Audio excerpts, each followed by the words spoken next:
The oak-paneled courtroom smelled of lemon polish and old secrets. I sat 3 rows back, invisible as always, while Mom's manicured fingers stroked Lydia's perfect blonde hair. Dad's nod was slow final. "Your sister deserves it all," Mom hissed loud enough for the front pew. Lydia's smirk flashed like a blade. I didn't flinch. I'd waited 47 years for this moment. Judge Sam's gavel cracked once. Silence swallowed the room. He slid open the sealed addendum, thick cream paper, Granddad's wax seal still intact. "In the event trust is betrayed," he read, voice steady, "the entire estate house trusts every dime transfers immediately to the contingent heir." Mom's champagne flute slipped shattering on marble. Dad went corpse white. Lydia clutched her chest like the air had been sucked out. Every head swiveled. Every stare burned into me. The judge met my eyes. Evelyn Marie Thompson. My smirk finally broke free. But that was just page 1. What comes next? A 10-year-old cassette that predicted this exact betrayal. A lunchbox hidden in a 1978 freezer. A mother's drunken diary. A sister's suicide note. And the offshore account no one knew existed. Stick with me for the next 90 minutes. You'll watch greed collapse, lies combust, and a forgotten daughter rise until the final twist leaves you cheering through tears. The will was only the beginning. The revenge. That's the masterpiece. My name is Evelyn Marie Thompson. 47 years old, a high school librarian in the same small Ohio town where I was born.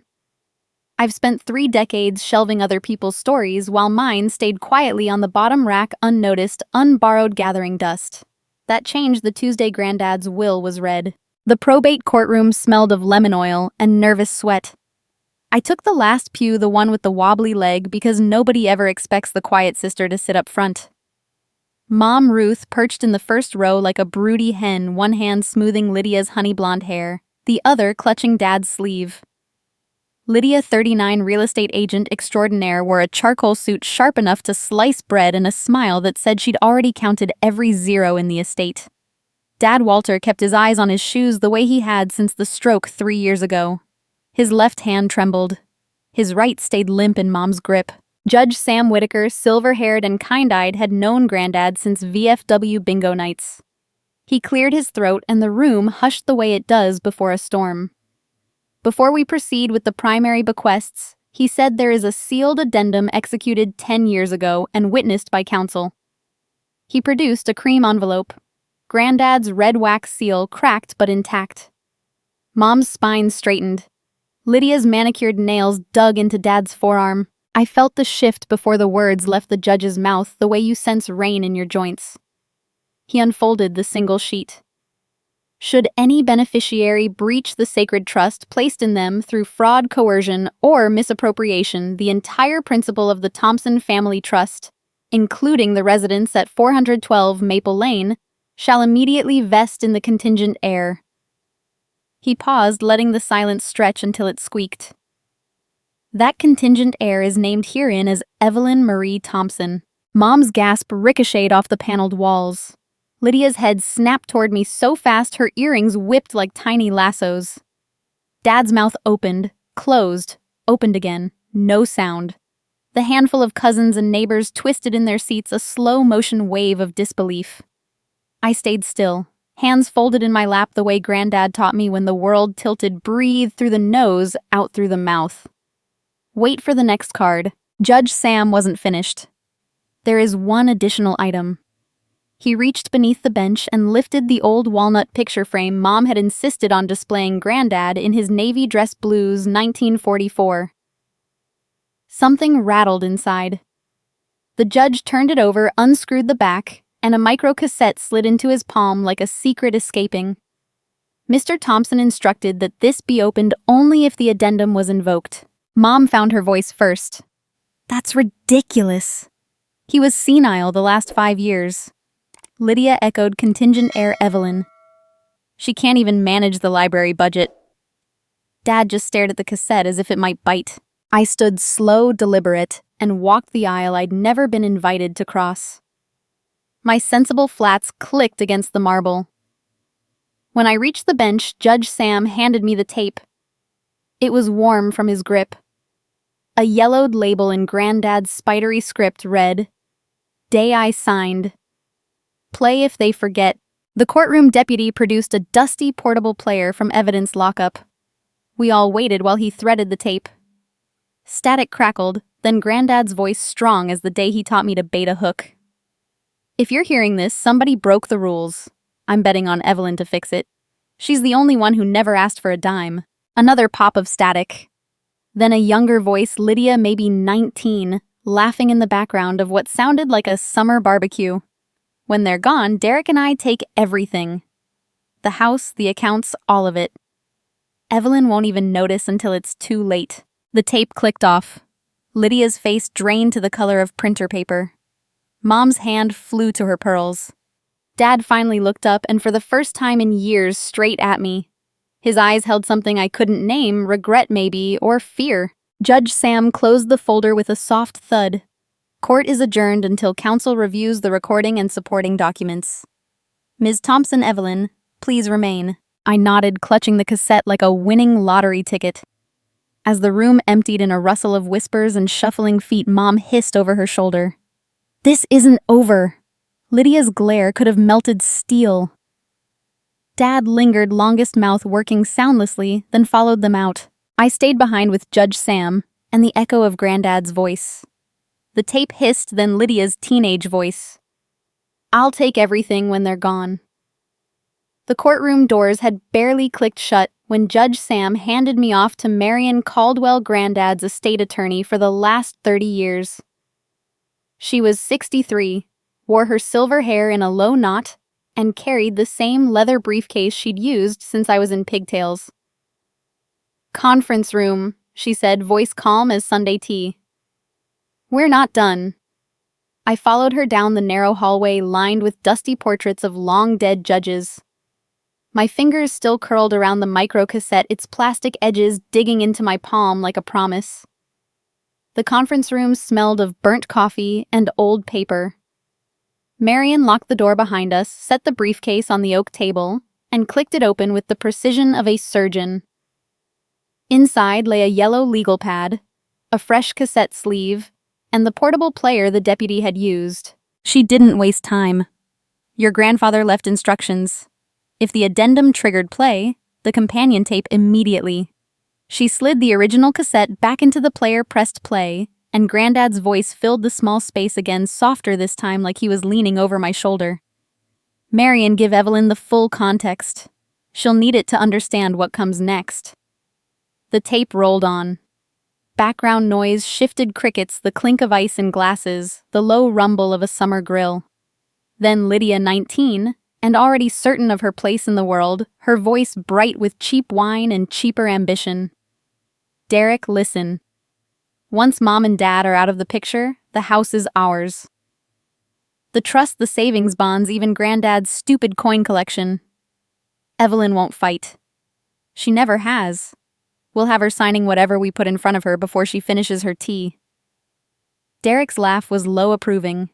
And the old man, he's got one foot in the grave already. Lydia again sharper now. Let him. The will's ironclad. He changed it after Evelyn's divorce, remember? Said she needed protecting. We'll protect her right into the guest room. The tape hissed, then clicked off. Marion let the silence settle.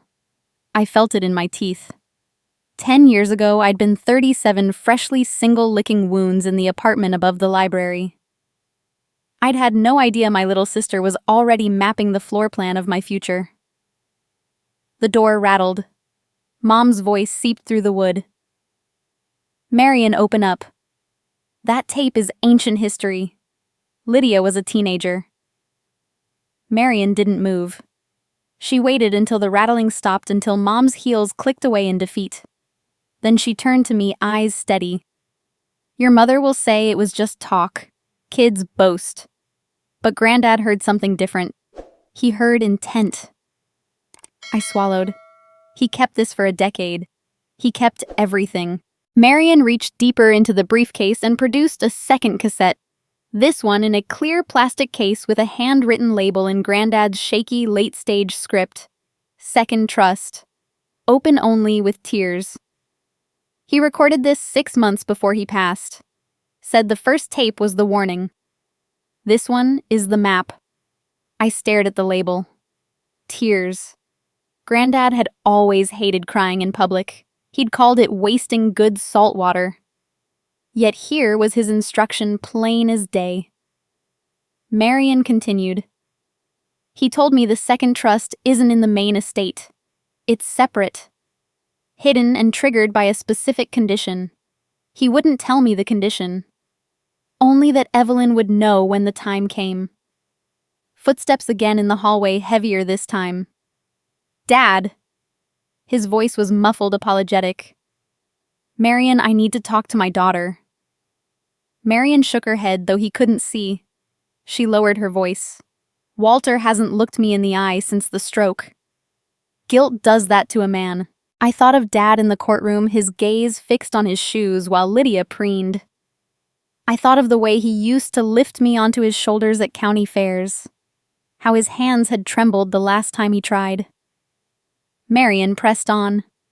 Granddad knew Lydia's ambition wasn't a phase. He saw Derek circling like a vulture the day your sister brought him home. That barbecue. It was the 4th of July 10 years ago.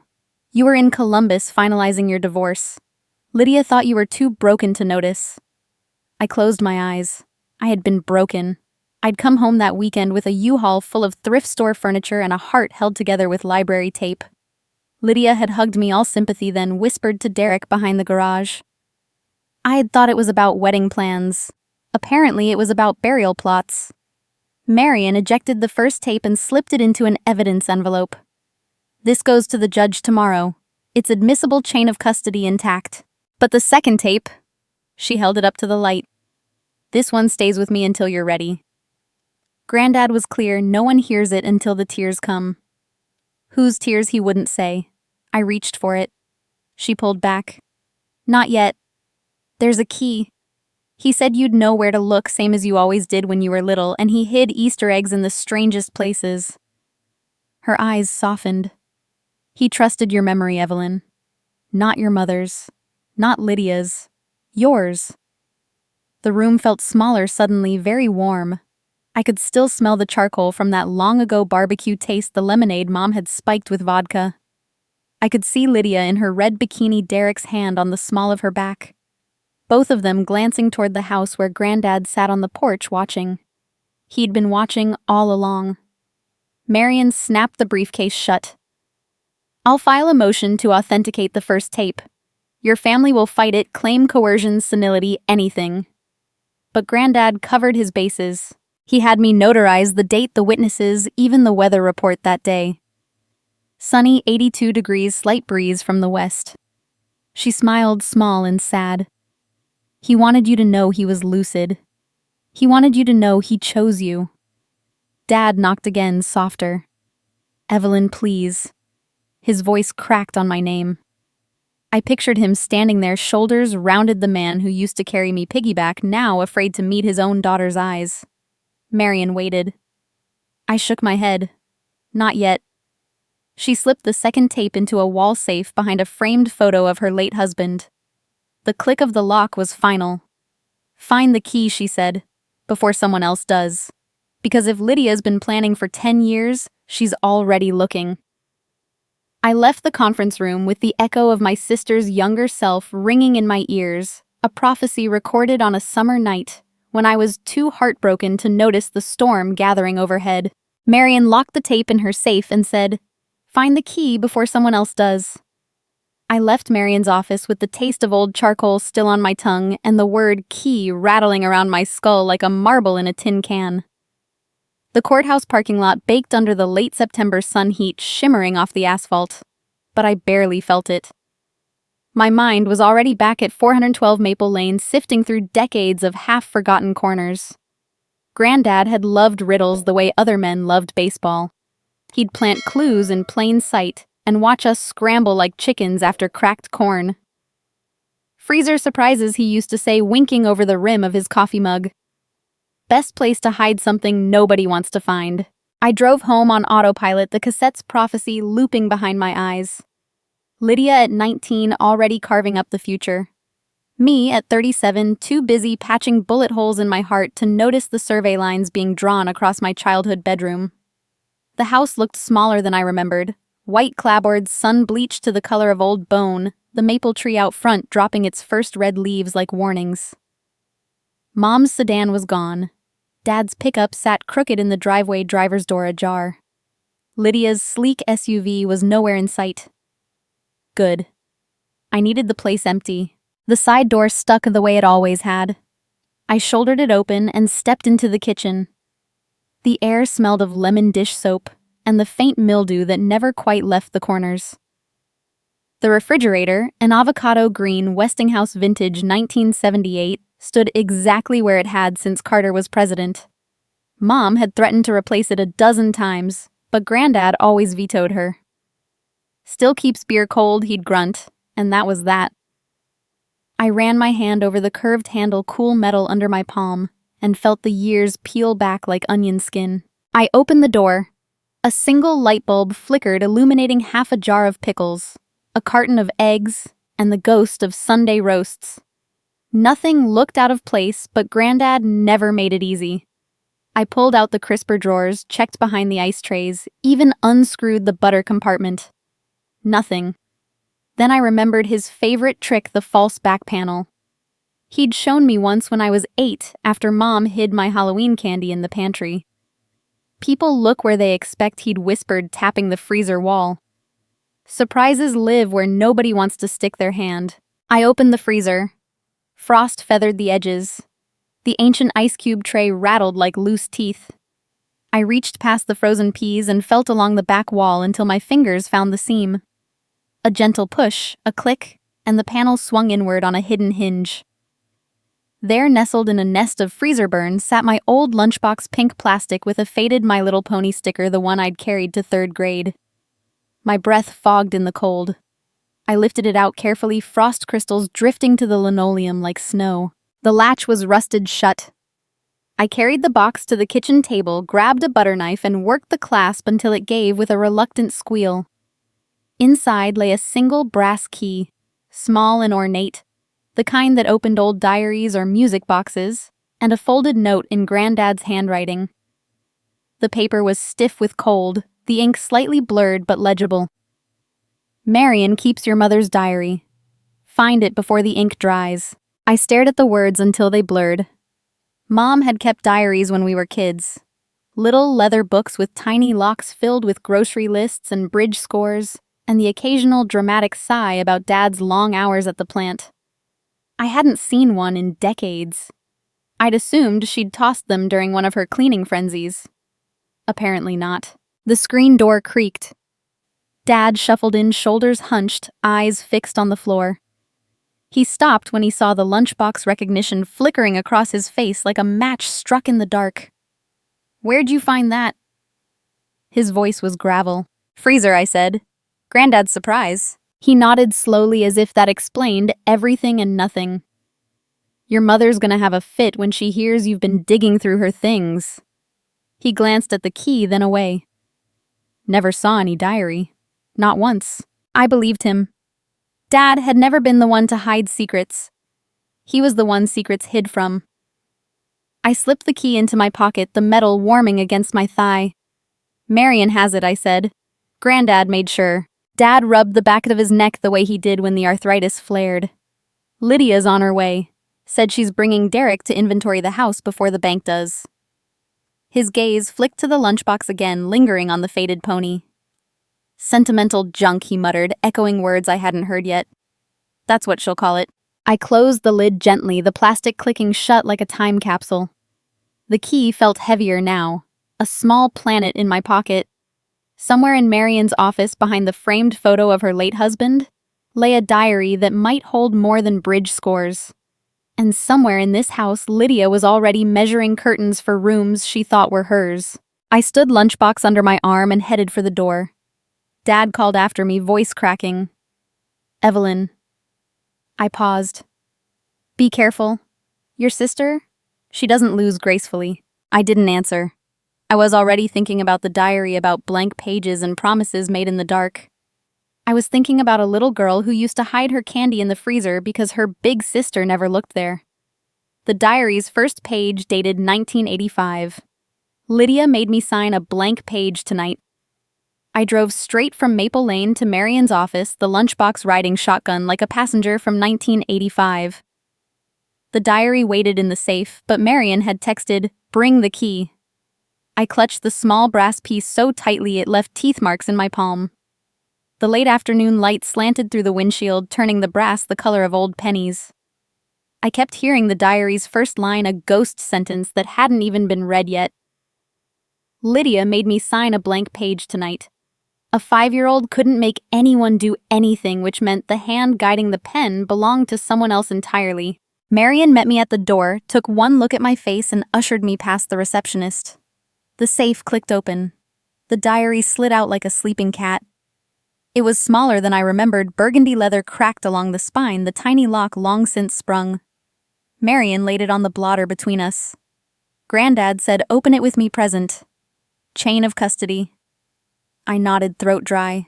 The brass key fit the diary's clasp as if it had been waiting 38 years for this exact moment. I turned to the first marked page, October 12th, 1985. Mom's handwriting looser than now, the loops of her Y's and G's swimming from too much Chardonnay. Lydia had a fever 102 and wouldn't stop crying.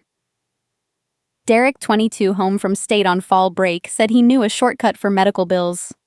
He poured Mom a third glass, told her to sign the blank page just in case. I was at the library until 9, shelving returns. When I got home, Mom was asleep on the couch, Lydia burning up in her crib, and Derek was gone. The page was blank except for Mom's shaky signature. I thought it was nothing. I thought wrong. I read it aloud, my voice cracking on the word, nothing. Marion's pen scratched across her legal pad, taking notes without looking up. When I finished, she slid a manila folder across the desk. Fast forward 38 years. Same signature, same blank page now filled in. Inside were bank records from First National stamped 2 weeks ago. The document was a power of attorney dated 1985, granting Derek Thompson irrevocable authority over the Maple Lane property. The once blank space now held a mortgage in Derek's name alone, $412,000 secured by the house interest accruing at 7.9%. Mom's signature sat at the bottom, identical to the diary scan Marion had overlaid on her screen. I stared until the numbers blurred. The house. Granddad's house, the one he'd paid off in 1973, was underwater because of a cocktail napkin promise made when Reagan was president. Marion tapped the screen. Derek filed this with the county recorder last month. The bank approved the loan in 48 hours. No appraisal, no cosigner. Just that ancient blank page. The office door opened without a knock. Mom stood there, coat half-buttoned, cheeks flushed from the wind or something stronger. She took in the diary, the bank papers, the key on the blotter. Her gaze settled on me like a verdict. Evelyn. One word, thin as onion skin. Marion rose. "Ruth, this is a client meeting." Mom ignored her eyes on the diary. "I thought it was for Lydia's college," she whispered. The sentence floated between us, fragile as the paper it had ruined. Derek said the forms were complicated, that the bank needed something on file from when she was little. "I signed again last week." He said it was routine.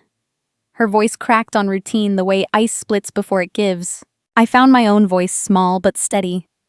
"You signed the house away, Mom." To Derek. She swayed, caught the doorframe. He promised it was temporary. Interest-only payments until Lydia closed her next big sale. A tear tracked down her cheek, carving a clean line through powder. I believed him. Marion's phone buzzed. She glanced at the screen, frowned. "Security feed from your home system uploaded to the cloud last night." Derek must have triggered the motion sensor. She turned her laptop so we could both see. The footage was grainy, time-stamped 11:47 p.m., 6 days ago. The camera faced the downstairs powder room. Mom stumbled in mascara, streaked, clutching a pen. Derek followed, blocking the lens with his shoulder. His voice came through tinny but unmistakable. Sign again. Mom. Same spot. We're almost there. Mom's recorded self obeyed, handshaking so badly the pen skittered across the paper. Derek steadied her wrist, guiding the signature like a child tracing letters. When it was done, he folded the page, kissed her forehead, and said, "Good girl. College fund's safe now." The screen went black. In the office, Mom aged 10 years in 10 seconds. She sank into the nearest chair, coat pooling around her like shed skin. "I thought I was helping," she repeated, softer, as if volume could erase the truth. Marion closed the laptop. That footage, combined with the diary and the forged mortgage, is enough for criminal charges. Fraud, elder abuse, forgery. She looked at me. "But it starts with you deciding how far this goes." I stared at Mom's trembling hands, at the diary open to 1985, at the bank papers that turned a childhood home into collateral. Somewhere in the silence, the brass key cooled against my thigh. Security footage from last week. Ruth sobbing in the bathroom. Derek's voice off camera. Sign again, Mom. I stood in Marion's office with the echo of Derek's voice still crawling under my skin. Sign again. Mom, when she shut the laptop and said, "We go public tomorrow.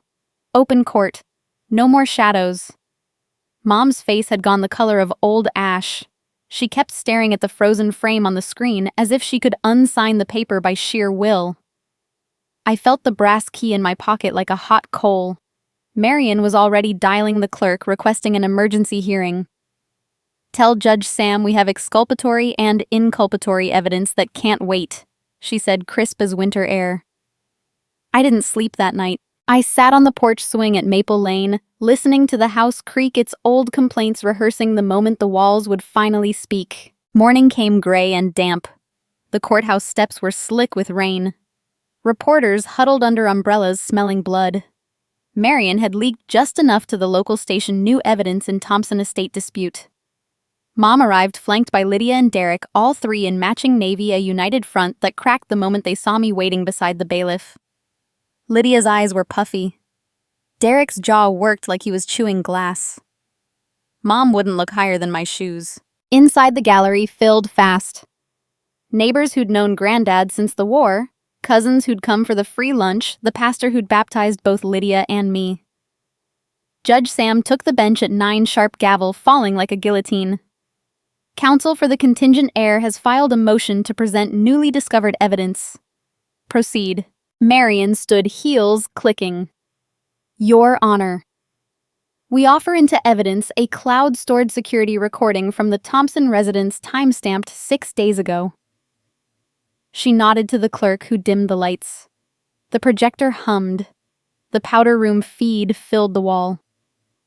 Mom's recorded self stumbled in mascara rivers down her cheeks. Derek's silhouette blocked half the frame. His voice calm and oily. Sign again. Mom. Same spot. We're almost there. The pen scratched. Mom's sob leaked through the speakers like a confession. The room inhaled as one. Derek shot to his feet. Objection. Deepfake. AI garbage. Anyone can splice audio these days. His lawyer, a slick kid from Columbus, scrambled to echo him. Marion didn't flinch. We anticipated the claim, Your Honor. We've retained an independent forensic technologist. Dr. Patel, a soft-spoken woman from the university, took the stand. She wore a cardigan the color of oatmeal and spoke like she was calming a spooked horse. The file's EXIF data is intact. The camera is a 2018 Nest model firmware version 5.5.3, last updated by Walter Thompson himself. The audio waveform shows no compression artifacts consistent with generative AI. The metadata hash matches the cloud backup taken at 11:49 p.m. on the date in question. She clicked her remote. Side-by-side graphs bloomed on screen, original versus known deepfakes. The original sat alone, pristine. In short, this is the genuine recording. Derek's face went the shade of spoiled milk. Lydia gripped the rail so hard her knuckles blanched. Mom began to cry without sound, shoulders shaking like a child left in the rain. Judge. Sam's gaze swept the room. Lingered on Derek, then on me. The court finds the recording authentic and material to the question of breach of trust. He lifted a pen, signed the order with a flourish. Effective immediately. All transactions involving the Thompson Family Trust, the residence at 412 Maple Lane, and any accounts in the names of Ruth Walter Lydia or Derek Thompson are frozen pending full forensic accounting. Bailiff served the parties. The gavel cracked again. The gallery erupted in murmurs. Derek lunged toward the aisle, but the bailiff was faster, paper in hand. Lydia's mouth opened, closed, opened. No words came. Mom reached for her, but Lydia jerked away as if burned. Court adjourned in under 20 minutes. Marion gathered her files, calm as a surgeon closing. Phase 1 complete, she murmured. I followed her out, the brass key still burning a hole in my pocket, the taste of justice sharp on my tongue. That night, Lydia swallowed pills. Her suicide note, I signed the blanks to protect Mom. The hospital corridor smelled of bleach and burnt coffee, the kind of scent that clings to your clothes long after you leave. I found Lydia in ICU room 3, a curtain half drawn around her bed, monitors beeping like impatient metronomes. Her skin was the color of printer paper, lips cracked and colorless. But her eyes, those sharp hazel eyes that had always sized up rooms before entering, were open and fixed on the ceiling. A nurse had called me at dawn, overdose, charcoal lavage, stable but sedated. The suicide note lay folded in my purse, its single sentence burning a hole through the leather. I signed the blanks to protect Mom. I pulled the plastic chair closer, the legs scraping linoleum. Lydia's gaze shifted to me, slow as a rusted hinge. You came, she rasped, voice raw from the tube they'd pulled hours earlier. I nodded, unsure what to say to the sister who'd spent a lifetime measuring my worth in square footage. She tried to lift her hand. The IV line tugged and she winced. Water. I held the straw to her lips. She sipped, coughed, sipped again. When she spoke, it was barely above the ventilator's sigh. Derek has a daughter. 22. He used Dad's medical fund to keep her quiet. The words landed between us like a dropped tray. I leaned in, certain I'd misheard. A daughter. Lydia's eyes closed, then opened glassy with morphine, and something older, regret maybe. College girl. Cleveland. Derek paid tuition, rent, everything. Took it straight from Dad's long-term care account. I found the statements last year. Her laugh was a dry rattle. Thought I could fix it.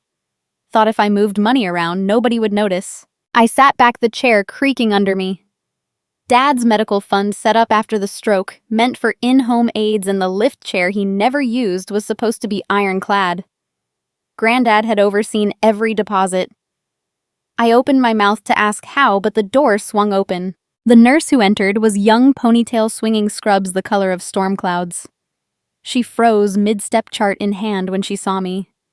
Her eyes, wide gray-green, framed by lashes too long for hospital lighting, were Derek's eyes.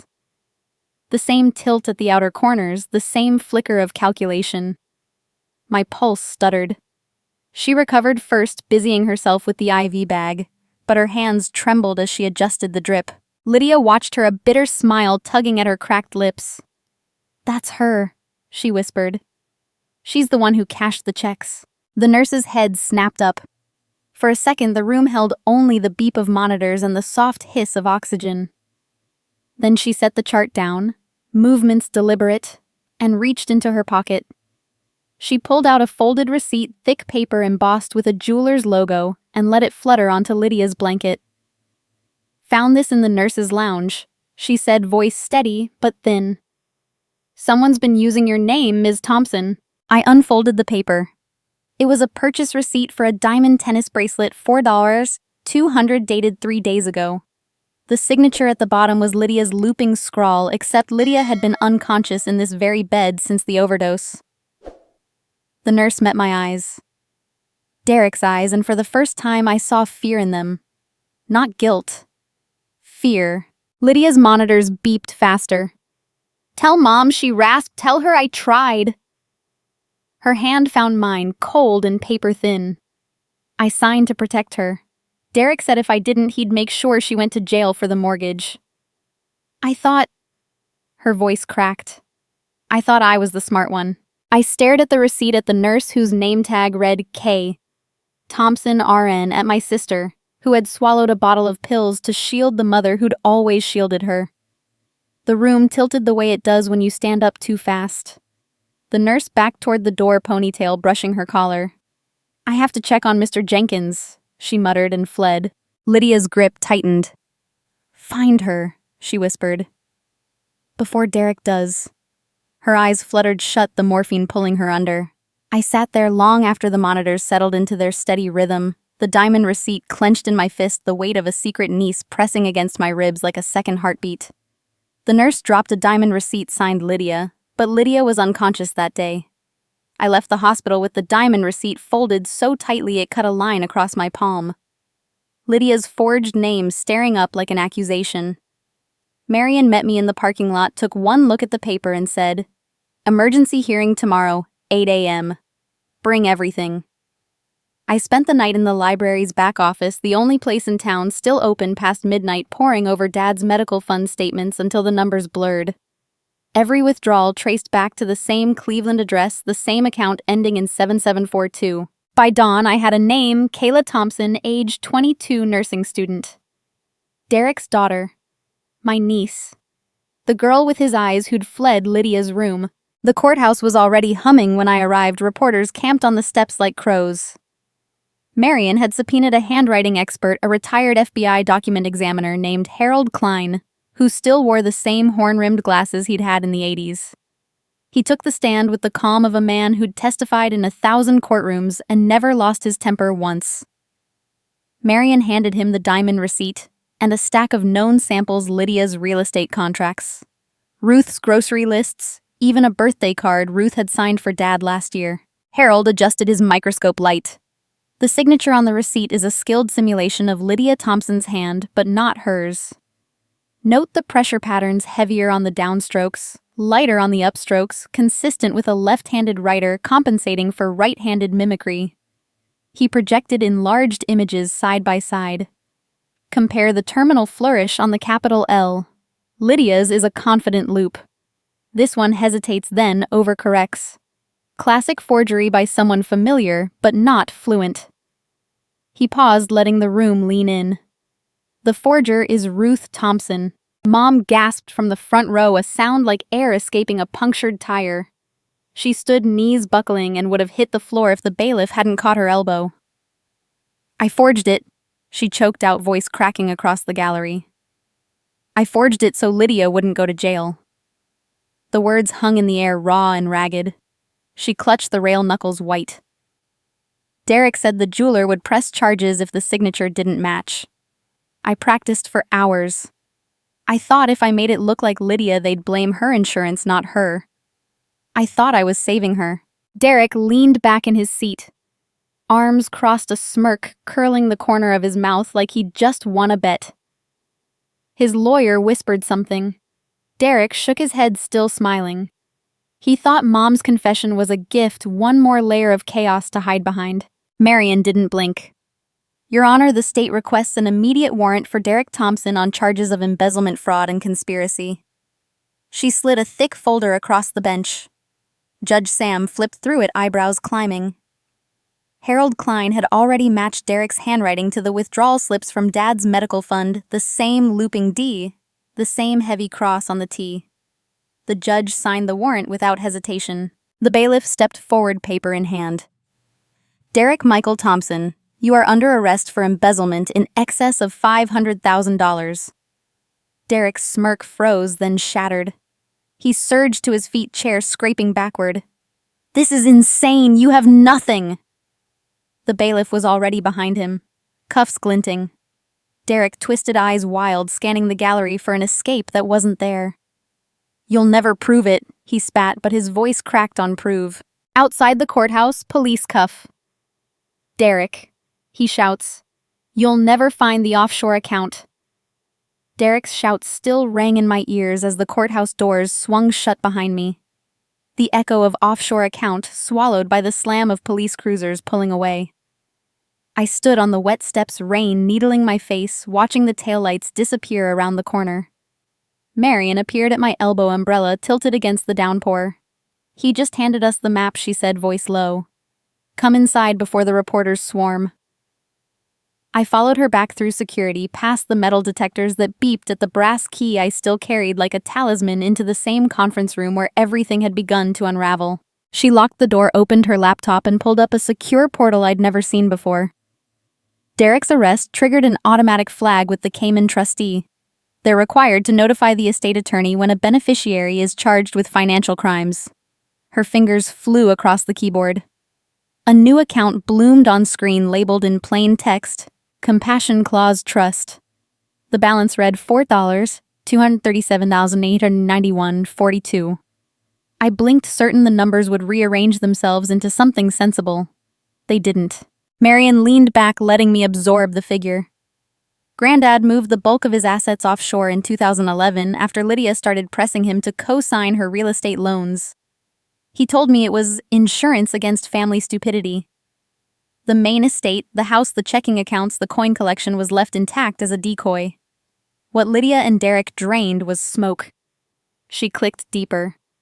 Monthly transfers, small but consistent, had flowed from the Cayman account into the medical fund Derek later siphoned.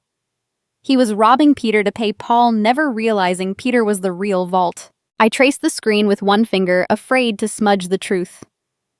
$4.2 million. Enough to rebuild the house fund, 100 scholarships, erase every debt my parents had ever whispered about in the kitchen after midnight. Marion scrolled to the trust declaration, a single paragraph in Granddad's spidery hand, scanned and notarized.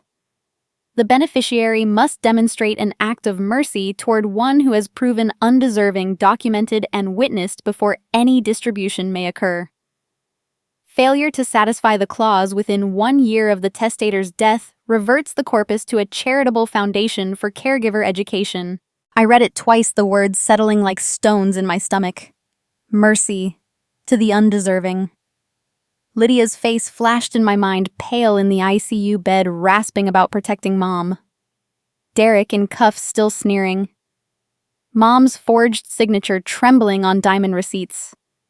Granddad had built a moral tripwire, and I was the only one left standing on the right side of it. Marion closed the laptop. The main estate is bankrupt. Derek's mortgage, Lydia's credit lines, the medical fund raids, they wiped it clean. The house goes to auction next month unless the compassion clause is invoked. She met my eyes. 4.2 million, Evelyn. But only if you choose mercy. The room felt suddenly airless. I thought of Lydia swallowing pills to shield Mom, of Mom forging jewelry slips to shield Lydia, of Derek laughing all the way to an offshore vault that turned out to be a mirage. Granddad had seen every move before the board was even set. I opened my mouth, closed. It opened it again. What happens if I say no? Then the money funds nursing scholarships in perpetuity. The house is sold. Your family gets nothing. Marion's voice was gentle, but the choice was a blade. Granddad trusted you to decide who deserves a second chance. We left the conference room together, the weight of the trust settling on my shoulders like a cloak woven from every kindness I'd ever shown, and every slight I'd ever swallowed. Judge Sam was waiting in chambers, the Cayman documents already spread across his desk like a winning hand. He looked up, eyes kind but unyielding. The offshore trust is valid, Ms. Thompson. The compassion clause is enforceable. He tapped the balance sheet. $4.2 million less fees. The main estate is insolvent. He paused, letting the silence stretch. Evelyn, the money is yours, unless you choose to share with Lydia. Judge Sam's words hung in the oak-paneled chambers like a verdict without a sentence. I felt the $4.2 million trust breathing behind me, warm and waiting while the bankrupt shell of the main estate crumbled in the foreground. Marion closed the folder with a soft snap and said, "We reconvene tomorrow, 9 sharp. Bring your decision." I walked out, past the reporters, past Mom's tear-streaked face in the hallway. past Lydia's empty wheelchair parked by the elevator, and drove home through streets that suddenly looked too narrow for the choice I carried. The next morning, the courtroom was packed again, but the air felt different, thicker, expectant, as though the walls themselves leaned in to listen. I took my place at the petitioner's table, the brass key now retired to a velvet pouch in my purse, its job done. Judge Sam entered, robes sweeping, and nodded once. Ms. Thompson, the compassion clause requires a witnessed act of mercy. The court is prepared to receive your proposal. Before I could speak, Mom rose from the gallery. She had traded her usual pearls for a simple cardigan, hair pulled back in a way that made her look 10 years younger and 20 years more fragile. She walked the aisle on unsteady legs, then dropped to her knees in front of me right there on the worn carpet. The room inhaled. "Evelyn," she said, voice trembling but clear. "Give Lydia therapy money, nothing more. Inpatient, the best program, whatever it costs. I'll sign the house over to the bank today if that's what it takes. Just don't let her disappear into the system. Please." Her hands clutched the hem of my skirt, knuckles white. I looked down at the woman who had spent my childhood measuring love in square footage and found only a mother terrified of losing her favorite child. I gently pried her fingers loose and helped her to a chair. The bailiff hovered, unsure whether to intervene. Judge Sam simply waited. Lydia was wheeled in next, pushed by a court deputy because her own legs still betrayed her. She wore hospital scrubs under a denim jacket, face scrubbed clean of the makeup armor she usually wielded. The wheelchair stopped beside Mom. Lydia's eyes, hazel bloodshot, ringed with exhaustion, met mine without the old calculation. "I'll take the stipend and disappear," she said, voice hoarse but steady. $6,000 a month wired to whatever facility you choose. I'll sign a waiver relinquishing any claim to the house, the coins, anything left in the main estate. You'll never have to see me again after today. She swallowed hard. I just want out of the spiral. Therapy, a clean slate, a chance to stop being the person who hurt you. The gallery murmured. A cousin in the back row dabbed her eyes with a tissue. I felt the weight of every gaze, every whispered memory of birthday parties where Lydia got the bigger slice every Christmas, where my gift was an afterthought. Granddad's claws burned in my chest, mercy to the undeserving. I stood. "Your Honor," I began. "The compassion clause demands mercy, not martyrdom. I propose the following to be drafted into a binding addendum." Marion slid a legal pad toward me. I wrote as I spoke, the pen steady. Lydia Thompson receives a fixed monthly stipend of $5,000 for the duration of a 2-year accredited inpatient rehabilitation program, followed by 5 years of outpatient therapy. All funds are administered by a court-appointed trustee. Upon successful completion, the stipend reduces to $2,000 monthly for life, indexed to inflation. Any relapse voids the agreement. I paused, looked at Lydia. She nodded, tears tracking clean paths down her cheeks. I continued. Ruth Thompson's debts are paid from the trust medical credit cards, the second mortgage she co-signed without understanding. The Maple Lane house is deeded to a nonprofit foundation for caregiver housing with preference given to low-income aides. Walter Thompson receives a lifetime residency cottage on the property rent-free. Then I turned to the empty chair where Derek would have sat if he weren't in county lockup. Derek Thompson is excluded entirely. No funds, no visitation, no contact. His embezzlement proceeds are forfeited to the trust. The offshore account he bragged about will be clawed back through federal forfeiture. Judge Sam's pen scratched across the order.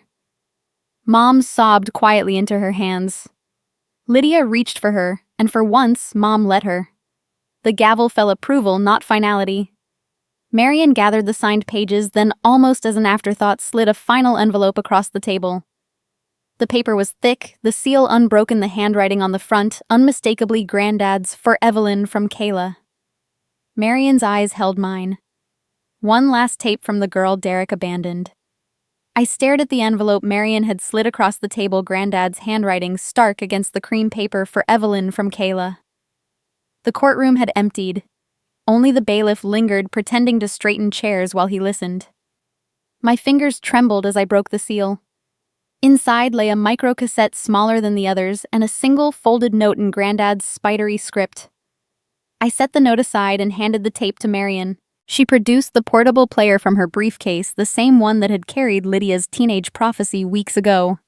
The click of the lid sounded louder than the gavel. Static hissed. Then a young woman's voice, clear and steady despite a faint tremor. Ms. Thompson. Evelyn. This is Kayla. I'm 20 years old, a senior at Cleveland State Nursing Program. You've been paying my scholarship since I was 12. Anonymous donor account, 4472. I know because the financial aid office finally let me see the file after I threatened to drop out. A pause, the soft intake of breath. Derek Thompson is my father. He left when Mom was 6 months pregnant. She raised me on night shifts and food stamps. Your money bought my books, my uniforms, the bus pass that got me to clinicals. I thought I'd never meet you. Then I saw the news about the will, and I recognized the address on Maple Lane. I'm the nurse who cared for your dad last spring. I'm the one who found the forged checks. I pressed a hand to my mouth. The voice continued softer now. I'm testifying tomorrow. Federal prosecutor. I have the bank records, the tuition receipts, the texts where Derek bragged about robbing the old man blind. I'm sorry it took me this long to speak up. I was afraid. But you taught me without ever knowing my name that kindness doesn't need recognition. I'm ready to finish what you started. The tape clicked off. The silence that followed was deeper than any courtroom hush. I unfolded Granddad's note with shaking hands.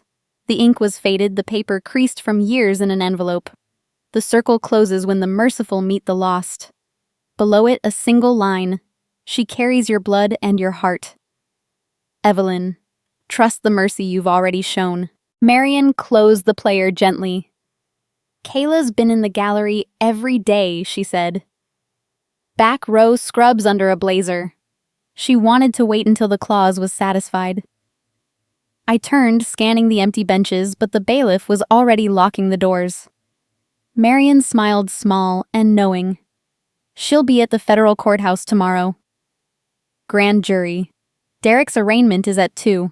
I drove home through streets glazed with October dusk, the note and the tape on the seat beside me like passengers from a future I hadn't dared imagine. The house on Maple Lane looked smaller in the twilight, its windows dark, the for sale sign already staked in the yard. I sat in the driveway a long time, engine ticking as it cooled, replaying Kayla's voice. 20 years old. Nursing student. My niece. The child Derek had abandoned, raised on the scholarships I'd funded through the library's silent donor program, money I'd skimmed from birthday checks, overtime pay, every extra shift I could beg. I'd never known the recipients' names. Granddad had insisted on anonymity. Let the goods stand alone, he'd said. The next morning, I arrived early at the federal building, a concrete monolith that smelled of floor wax and desperation. Kayla was waiting in the corridor, ponytail, neat eyes, the exact gray-green of Derek's, but softer, steadier. She stood when she saw me, clutching a manila folder thick with printouts. Ms. Thompson, she began, then stopped, cheeks flushing. I practiced this 100 times. I reached out, touched her elbow. Call me Evelyn. Her shoulders relaxed a fraction. We walked to the grand jury room together, her sneakers silent beside my flats. Inside, the prosecutor laid out the timeline tuition payments from Dad's medical fund, routed through a Shell LLC, then into Kayla's scholarship account. The same account I'd seeded anonymously. Kayla took the stand, voice unwavering as she matched dates, signatures, IP addresses from Derek's phone. When she finished, the room was silent, except for the scratch of the court reporter's keys. Afterward, in the echoing hallway, Kayla hesitated. There's something else. She opened the folder, pulled out a photograph, a little girl in a graduation cap, gap-toothed smile, holding a certificate. That's me, age 6. First scholarship ceremony. You weren't there, but your name was on the plaque. She turned the photo over. On the back, in child's scrawl, "Thank you, Mystery Angel." I traced the letters with one finger. Granddad's circle closing after 20 years. Kayla's eyes filled. "I want to know you," she said. "If you'll let me. If you'll..." The girl steps forward. "Call me granddaughter. I'm ready to come home." Kayla's words. "Call me granddaughter," echoed through the marble corridor of the federal courthouse as we walked out together. Her hand brushing mine for the first time, tentative but warm. The air outside was sharp with November chill leaves skittering across the plaza like scattered secrets. I wanted to hold on to that moment to ask her about her favorite color, her first day of clinicals, the way her mother took cream in her coffee, but Marion's text buzzed against my hip. Judge Sam wants final compassion clause order signed today. I squeezed Kayla's fingers, once promised coffee tomorrow, and drove back to the county courthouse where the rest of my fractured family waited. The hearing was brief, almost ceremonial. Judge Sam had cleared the gallery except for immediate parties. Even the reporters were barred. Lydia sat in her wheelchair at the respondent's table, hair pulled back, face scrubbed, clean eyes fixed on the floor. Mom stood behind her, one hand resting lightly on the chair, as if steadying herself more than Lydia. Dad was absent, too frail for the trip, the nurse said, but his power of attorney lay signed and notarized on the bench. Marion laid out the addendum I'd drafted the night before. Pages crisp, language airtight. I rose when called. "Your Honor, pursuant to the Compassion Clause. I move to activate the trust as follows." My voice didn't waver. Lydia Thompson is enrolled immediately in the Cedar Ridge Residential Rehabilitation Center, a 2-year program specializing in addiction and family systems therapy. The trust will fund 100% of costs, room board, medical counseling, plus a modest living stipend of $5,000 monthly during treatment, reducing to $2,000 upon discharge contingent on quarterly clean drug screens and program compliance. Any violation terminates the stipend permanently. Lydia looked up, then eyes wide but not defiant. She nodded once, a small, grateful dip of her chin. The judge's pen scratched approval. Marion slid the enrollment contract across. Lydia signed with a hand that no longer shook. Next page. Ruth Thompson's outstanding debts. Medical bills, credit lines, personal loans totaling $112,000 are paid in full from trust principal. No further claims may be filed against her. Mom's shoulders sagged. A sob escaped, but she pressed her lips together, refusing to let it grow. I continued. The residence at 412 Maple Lane is deeded to the newly formed Thompson Caregiver Foundation. The property will be sold at fair market value. Proceeds establish an endowment. First priority for purchase or lease goes to certified home health aides and public school teachers earning under $50,000 annually.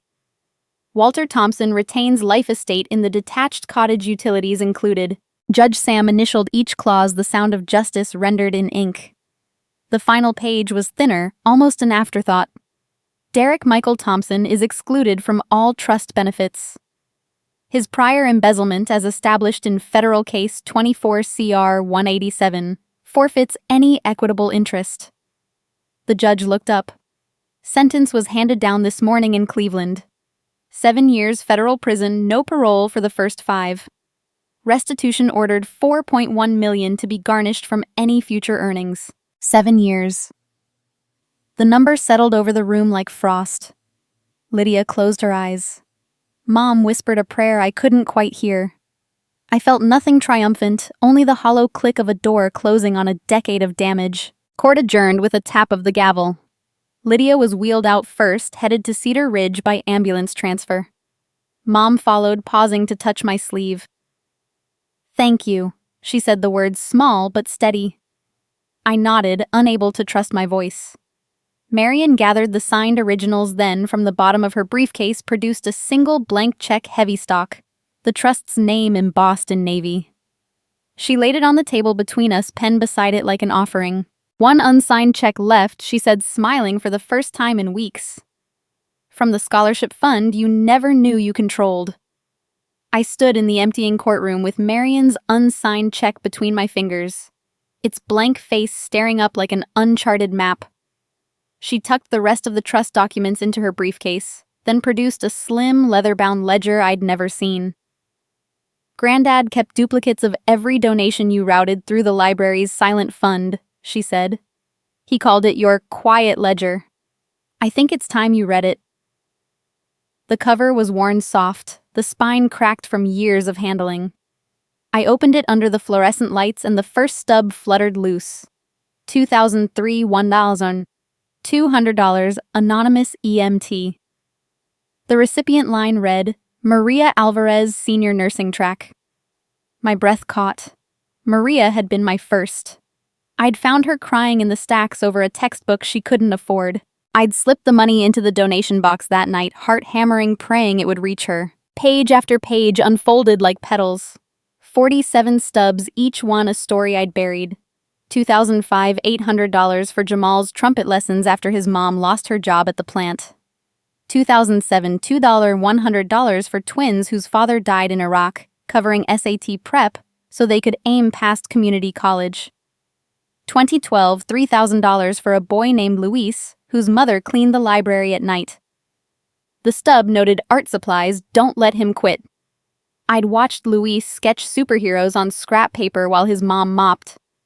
Every dollar had come from overtime skipped vacations, the inheritance Granddad quietly funneled into my checking account with a wink and a "spend it wisely." I'd spent it on futures I never claimed. Marion turned to the final entry dated 3 months ago. The amount $18,000. Recipient Kayla Thompson, BSW, candidate, Cleveland State. The memo line read, "Final semester plus licensure fees." My knees buckled. Kayla Derrick's daughter, the nurse with his eyes and my stubborn chin, had graduated summa cum laude last week. She'd sent a thank you card to the anonymous donor care of the library. I'd filed it without opening it, afraid to see my own handwriting echoed back. Now she was a licensed social worker assigned to the county's foster care division, helping kids whose parents had vanished the way Derrick had vanished from her life. I closed the ledger, throat tight. Marion touched my elbow. "Your father asked to see you. He's in the cottage." The detached in-law suite behind Maple Lane had been finished the week Granddad died, a cozy one-bedroom with wide doorways and a ramp Dad swore he'd never need. I found him in the recliner, oxygen tubing curled like a transparent snake across his lap, the TV muted on a fishing show.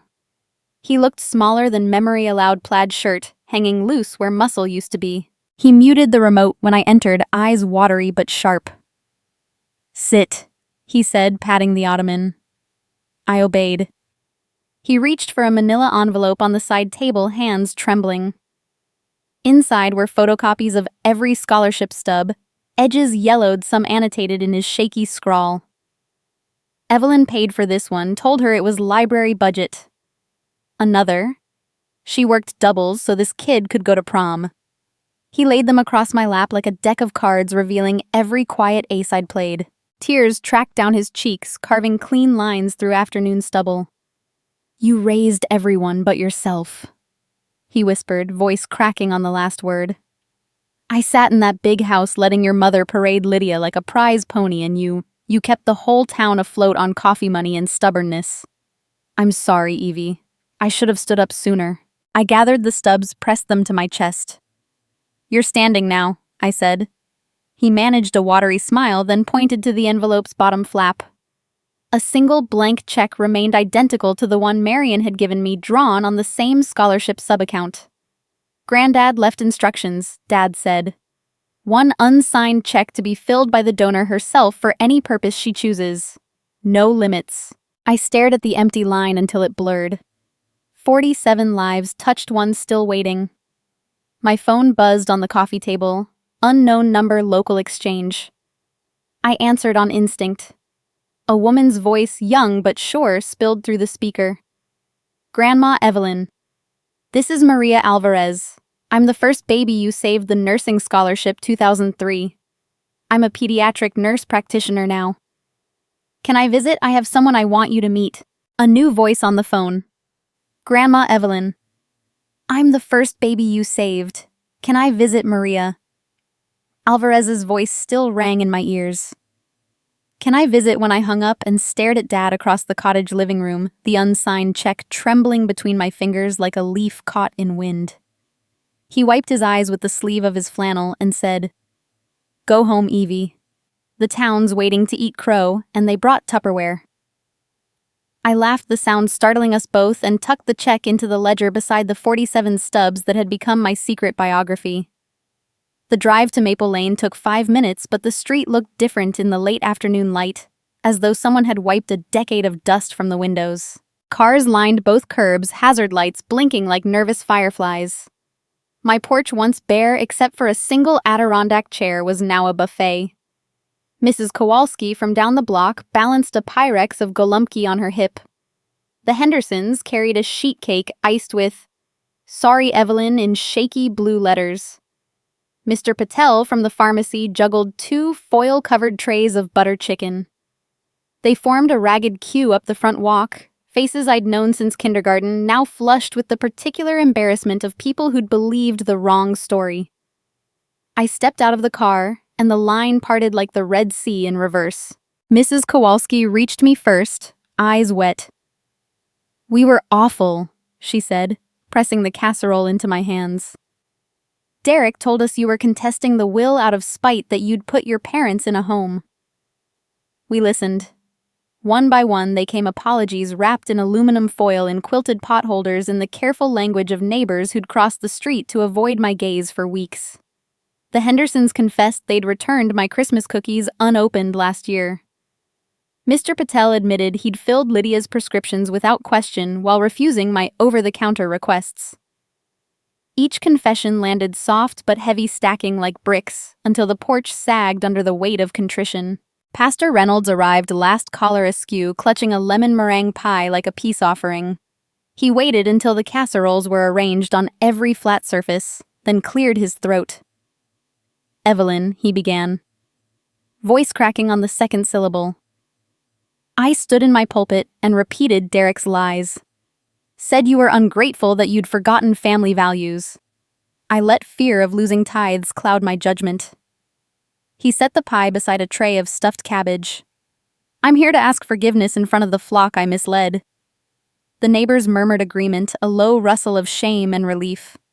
I looked at the sea of faces, people who'd watched me grow up, who'd bought raffle tickets for library fundraisers I'd organized, who'd nodded politely when Lydia bragged about her commissions, and felt the knot in my chest loosen, not from absolution, but from the simple honesty of being seen. A white van pulled up, Cedar Ridge logo discreet on the side. The driver helped Lydia down the ramp, her steps tentative but unassisted. She wore jeans and a hoodie, hair in a simple ponytail, no trace of the power suits that once armored her. The crowd stilled. Lydia scanned the porch, eyes skipping over the food until they landed on me. She walked the gauntlet of neighbors without flinching, though her hands worried the hem of her sleeve. When she reached the steps, she stopped 2 feet away. "I checked myself in this morning," she said, loud enough for everyone to hear. "Voluntary commitment, 90 days to start. The stipend you set up covers it, and I signed the relapse clause without argument." She swallowed. "I don't expect casseroles. I just wanted you to know I'm keeping my word." Mrs. Kowalski started forward with a plate, but Lydia raised a palm. "Not yet. I haven't earned it." She met my eyes steady for the first time in years. "Thank you for the chance. I'll try not to waste it." The silence that followed was gentle, almost reverent. Pastor Reynolds stepped forward. "Pie forgotten." "May I pray?" he asked. Lydia nodded. We bowed our heads while he asked for healing, for humility, for the strength to make amends one day at a time. When he finished, Mr. Patel pressed a container of chicken into Lydia's hands. "Protein helps the brain," he said gruffly. She took it, eyes shining, and the van driver helped her back inside.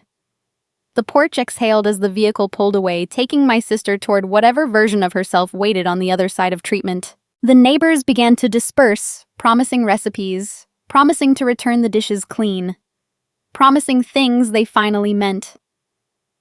I stood amid the avalanche of foil and forgiveness, the ledger tucked under one arm. Dad's unsigned check still blank inside. A courier bike screeched to a stop at the curb, helmeted rider juggling a padded envelope, and a familiar pink rectangle. He jogged up the steps, dodging Tupperware. Evelyn Thompson. Sign here." I scrawled my name. He handed over the package, a dusty lunchbox. My Little Pony sticker half-peeled marked, "Property of Evelyn Evidence Lockup." The courier tipped his helmet. "Found in evidence lockup, returned to owner." I stood on the porch with the dusty lunchbox in my hands, its plastic warm from the courier's grip, the faded pony sticker curling at the edges like a secret trying to escape. The neighbors had gone, taking their empty promises and full Tupperware, leaving only the faint scent of butter chicken and lemon meringue in the air. I carried the box inside, past the kitchen table, still crowded with casseroles, and set it on the counter beneath the window where Granddad used to peel apples while telling me stories about Navy ports he'd never actually visited. My fingers found the rusted latch, the same one I'd pried open in the freezer weeks ago, and it gave with a reluctant squeak. Inside the main compartment lay a single Polaroid, edges scalloped and yellowed, the colors bled soft by time.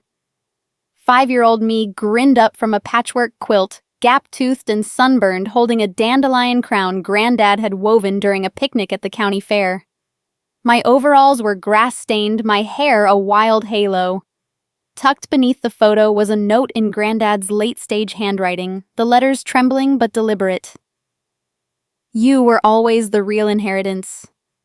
I traced the words with one finger, feeling the indentations where the pen had pressed too hard, as if he'd known I'd need the pressure to believe it. I turned the photo over. On the back, in the same ink, opened the pony's belly. I flipped the lunchbox, found the small seam along the plastic horse's underside, and eased it apart. A second compartment, hidden since childhood, revealed a folded document sealed in a plastic sleeve. I slid it out. The deed to 412 Maple Lane, recorded 6 months before Granddad's death, bore a single transfer notation: property conveyed to the Evelyn Marie Thompson Scholarship Foundation, an irrevocable charitable trust. The signature line at the bottom was blank except for Granddad's flourish, and a notary stamp dated the day he'd taught me to bait a hook with a single worm and infinite patience. The back door creaked. Mom stepped in, coat draped over her arm, eyes red-rimmed but dry. She took in the lunchbox, the photo, the deed, and her shoulders squared as if she'd rehearsed this moment in the car. "Marion called," she said. "Said the foundation paperwork is ready." She pulled a pen from her purse, the same one she'd used to sign grocery lists and permission slips, and laid it beside the deed. "I'm signing over my share. No protest, no conditions." Her voice was steady, the way it used to be when she read bedtime stories before Lydia learned to demand encores. I watched her hand move across the page, the loops of her R and T smaller, now careful. She dated it, initialed the margin where Granddad had left a tiny star, and slid the document back to me. "The house was never mine to keep," she said. "It was yours to give away." She didn't hug me. We weren't there yet. But she rested her palm on the lunchbox for a long moment, fingers brushing the pony's faded mane, then turned and walked out the screen door, sighing shut behind her. I stood alone in the kitchen, deed in one hand, photo in the other, the weight of 47 years settling into something lighter than resentment. The foundation's bylaws, drafted by Marion, approved by Judge Sam, were already filed. Proceeds from the sale would seed an endowment, first residence chosen by need, and service the cottage reserved for Dad until he no longer needed it. I tucked the photo into the ledger beside the scholarship stubs, the deed into the plastic sleeve, and closed the lunchbox with a soft click. Granddad's final message wasn't money or property. It was permission to let the past rest. A knock at the door startled me. Marion stood on the threshold, briefcase in hand, a small smile tugging her mouth. "First resident approved," she said, stepping aside. Lydia waited on the ramp. No wheelchair now, jeans rolled at the cuffs, a Cedar Ridge lanyard around her neck. Her hair was shorter, her eyes clearer. "Peer counselor certification starts Monday," she said. "They offered me the cottage while I train, if it's okay." She gestured toward the foundation sign already staked in the yard. Thompson's Scholarship House, opening spring. The foundation's first resident, Lydia, now a peer counselor. Lydia's quiet announcement that she would live in the cottage as the foundation's first resident settled over the porch like the last note of a hymn, simple, true, and impossible to ignore. I watched her walk the gravel path to the small house duffel bag slung over one shoulder, the Cedar Ridge lanyard catching the late sun, and felt the years of resentment loosen their grip, not gone, but transformed into something I could carry without bleeding. Spring arrived early that year, dogwoods blooming pink against the white clapboards of Maple Lane, and with it came invitations, a thick cream envelope from Cleveland State, Kayla's name embossed in gold. The graduation ceremony was held in the university's old auditorium, the one with the creaking wooden seats and the mural of justice painted during the Depression. I arrived early, hood folded over my arm, the navy velvet heavy with the weight of what it represented.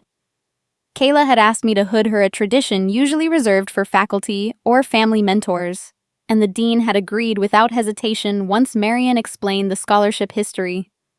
I stood backstage, heart hammering, while names were called in alphabetical order. When they reached Thompson, Kayla rose. The auditorium lights caught the copper highlights in her hair, the same shade Derek's had been before prison grayed it. She crossed the stage in her black gown, tassels swinging, and stopped in front of me. I lifted the hood, the social work insignia stitched in silver thread, and draped it over her shoulders. Her eyes, Derek's eyes but softer, met mine. "Thank you." She whispered the words meant for more than the degree. I fastened the clasp at her throat, my fingers brushing the pulse that beat steady and strong. The audience applauded, but I heard only the click of the velvet settling into place, the sound of a circle completing another turn. The reception was held on the lawn, white tents fluttering in the breeze. Kayla found me near the punch bowl diploma clutched like a shield. "There's someone who wants to speak," she said, leading me to the podium. Lydia stood there, no lanyard now, just a simple linen dress and the quiet confidence of 90 days clean. She tapped the microphone feedback, squealing once before settling. "I'm Lydia Thompson," she began, voice clear across the grass. 6 months ago, I was in a courtroom, wheelchair-bound, facing the sister I'd spent a lifetime undermining. Today, I'm a peer counselor at Cedar Ridge, certified and sober, because that sister showed me mercy when I deserved none. She looked straight at me. I learned mercy from the sister I betrayed. Evelyn funded my treatment, gave me a stipend, and trusted me to earn the cottage I now call home.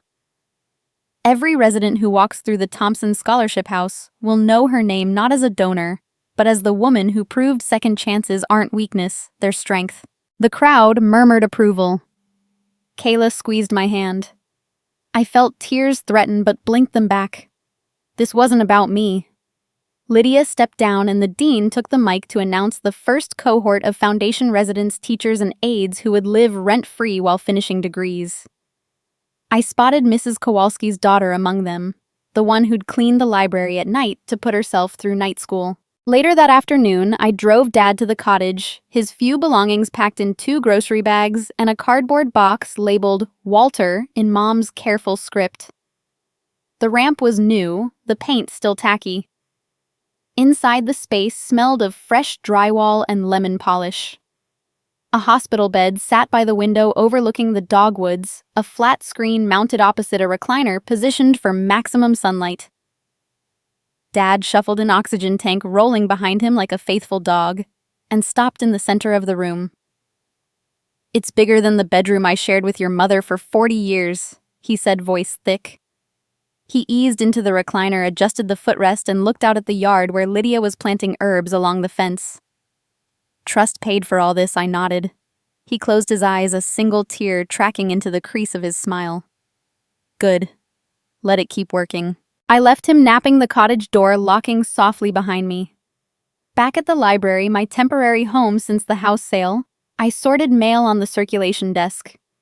Amid the usual flyers and overdue notices lay a single letter postmarked 2003.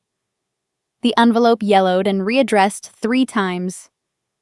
I slid it open with a letter opener shaped like a miniature sword, a gift from a long-ago summer reading program. Inside was a child's drawing, a stick figure angel with wings made of dollar bills, a refrigerator in the background. Below, in crayon, "To the angel who paid my tuition, meet me at the old fridge. A letter arrives postmarked 2003. To the angel who paid my tuition, meet me at the old fridge."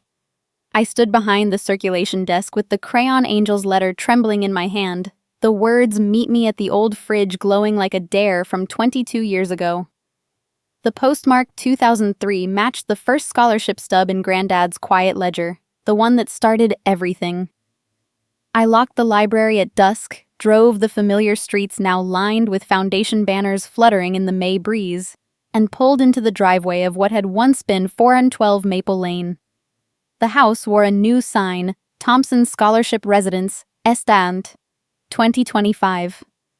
The 1978 Westinghouse fridge stood on the back porch, relocated from the kitchen during renovations, its avocado paint scrubbed clean door propped open with a brick to air out the must. Kayla waited beside it, rocking a bundled infant in a carrier slung across her chest. The baby was tiny pink-cheeked, a wisp of dark hair curling above a knit cap. Kayla's eyes, Derek's eyes, but warmed by exhaustion and wonder, met mine as I climbed the steps. "She's 3 weeks old," she said, voice soft with the hush new mothers carry. "We named her Ruth Evelyn. After the women who taught me family isn't just blood." She shifted the carrier, revealing the original lunchbox cradled in her other arm, its plastic polished to a shine, the My Little Pony sticker replaced with a fresh decal Scholarship Fund ST. 2003. I took the box, the weight familiar yet heavier, as though it had absorbed every secret it ever held. Kayla lifted the lid. Inside, nestled in acid-free tissue, lay the brass key, the 1985 diary page, the Polaroid of 5-year-old me, and a final micro-cassette labeled in Granddad's hand. "Play when the circle is full." She produced a small player from her diaper bag, the same model Marion had used, and pressed play. Static crackled, then Granddad's voice, frail but steady, the last recording before the stroke stole his words. "If you're hearing this, the house is gone, the money's spent, and someone's standing by that old fridge with a new life in their arms. The circle is complete when love outlives greed. Evelyn, you were never the spare. You were the seed." The tape clicked off. The baby stirred, a small fist escaping the blanket. I reached out, brushing the downy hair, and felt the decades collapse into this single breath. Kayla lifted Ruth Evelyn from the carrier, settling her into my arms. The infant's weight was nothing and everything, her warmth seeping through the cotton onesie. Kayla opened the lunchbox's false bottom, revealing a tiny velvet pouch. Inside, a single gold coin, the one Granddad used to flip for ice cream decisions. "For her college fund," Kayla said. "Or her first heartbreak. Whatever she needs." We stood in silence, the fridge humming its ancient song behind us, the porch light flickering on as dusk deepened. Lydia appeared in the doorway, apron dusted with soil from the herb garden, eyes bright with 6 months of clarity. She took in the baby, the lunchbox, the coin, and smiled the way she hadn't since we were children, racing to the swing set. Dad shuffled out next, cane-tapping oxygen tank left inside. He peered at the infant, then at me, and nodded once, the gesture carrying every apology he'd never spoken aloud. Kayla tucked the tape back into the lunchbox, closed the lid, and set it on the fridge shelf where the butter compartment used to be. "Time capsule," she said, "for the next resident who needs to remember where they came from." She kissed Ruth Evelyn's forehead, then mine. "We'll plant a tree tomorrow. Dogwood. For every graduate." The baby cooed, a small, perfect sound that filled the evening like a bell. I bent close, breathing in milk and new beginnings, and whispered, "Welcome home, little heir." The baby's coo lingered in the warm May air as I held little Ruth Evelyn close, her tiny fingers curling around my thumb, the 1978 fridge humming its old tune behind us, like a guardian of every secret it had ever kept. Kayla's smile was soft, Lydia's nod steady from the doorway. Dad's eyes shining with a peace I'd never seen in him before. The lunchbox sat on the shelf now, a time capsule sealed with a gold coin and a lifetime of quiet choices. Granddad's final words. "The circle is complete when love outlives greed," wove through my heart, not as an ending, but as a beginning I'd spent 47 years earning without knowing it. I looked at this reborn family, my niece, my sister, my father, this new little heir, and felt the weight of every casserole apology, every scholarship stub, Every tear shed in courtrooms and hospital rooms settle into something unbreakable. I was never the spare. I was the seed, and here was the harvest. If this story moved you, the betrayals, the mercy, the quiet hero who turned pain into possibility, hit that subscribe button right now. Join thousands of viewers who've cried, cheered, and shared their own family dramas in the comments. One viewer wrote, "Evelyn's strength reminded me of my aunt, who raised us alone. Thank you for giving her a voice." Another said, "I forgave my sibling after watching Lydia's redemption. This series healed me." Drop your thoughts below. Have you ever shown mercy to someone who hurt you? What's the one act of kindness you're most proud of? Like, comment, and turn on notifications. We're posting bonus content next week, including the real letters Granddad left behind. Let's keep this circle growing. The baby cooed again. I whispered, "Welcome home, little heir," and the story lives on with you.